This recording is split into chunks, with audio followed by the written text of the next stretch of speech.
Good afternoon, Mr. and Mrs. Smith. I would like to thank you for coming in today so we can discuss Johnny. I know we do get time to speak almost daily about Johnny's classroom behavior, but it is nice to have this uninterrupted time to focus on how we can help him. Before we go any further, do you have any questions or concerns you want to address? I want to take a moment to discuss the assessment and what we use them for. Our philosophy of assessment encompasses the principles and beliefs that guide the process of evaluating individuals' knowledge, skills, abilities, and overall performance.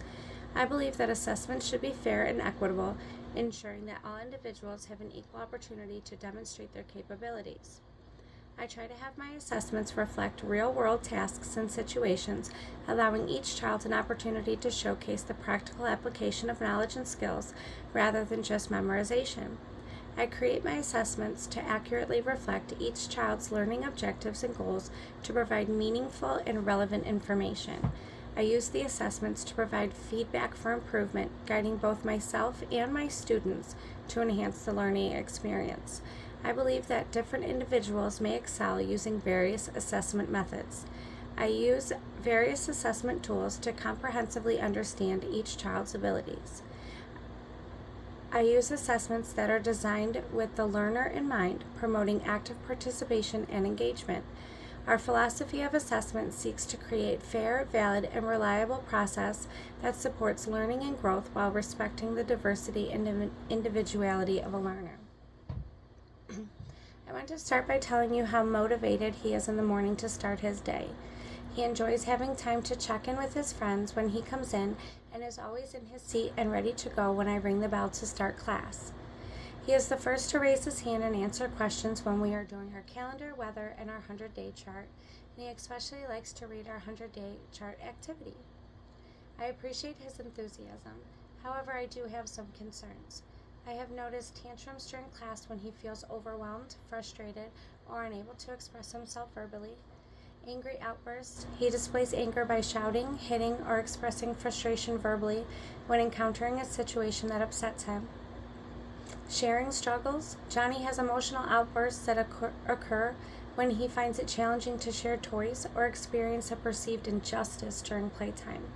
During these situations, I try to work with Johnny to understand and address these outbursts with empathy, helping him navigate and regulate his emotions. The emotional development in kindergarten encompasses a range of milestones as children learn to understand and manage their emotions. You should keep in mind that children make progress through these stages at different rates. In kindergarten, he should begin to express a wider range of emotions, including happiness, excitement, sadness, frustration, and even anger. Johnny should be able to use words, facial expressions, and body language to convey his feelings. He should start showing empathy by recognizing and responding to the emotions of his peers and learning to identify and name his emotions and the emotions of others. At this stage, he should engage in more complex social interactions, such as playing games and working together on activities. His emotional regulation becomes more pronounced as he learns to appropriately manage his feelings. We use strategies like taking deep breaths, counting to calm down, or seeking help from adults when he experiences difficulties.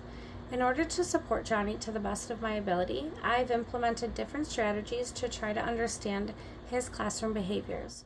Over the last couple weeks, I've taken observation notes to document the specific behaviors that I've observed, triggers, and the context surrounding the emotional outbursts.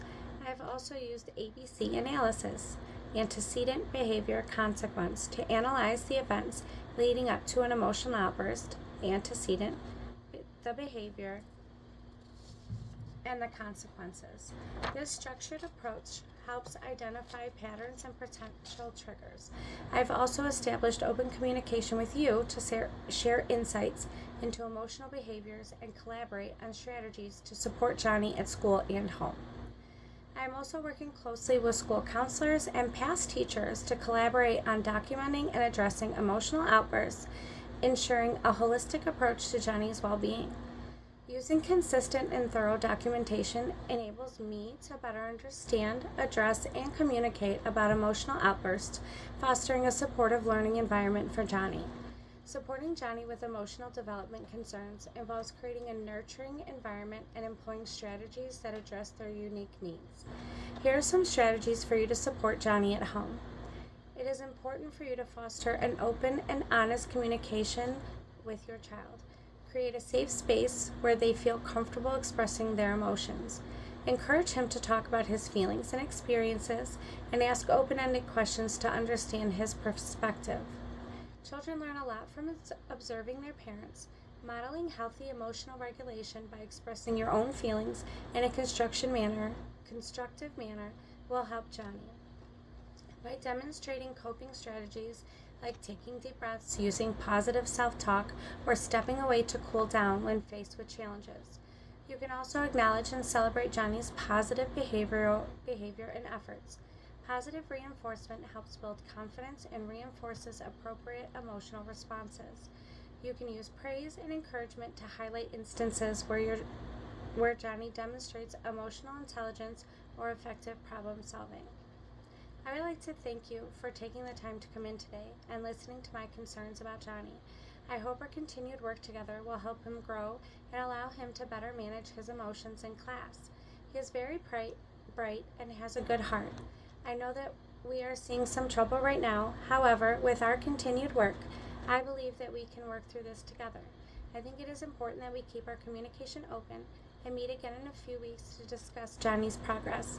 In the meantime, feel free to reach out with any further questions or concerns. Thank you again for coming in.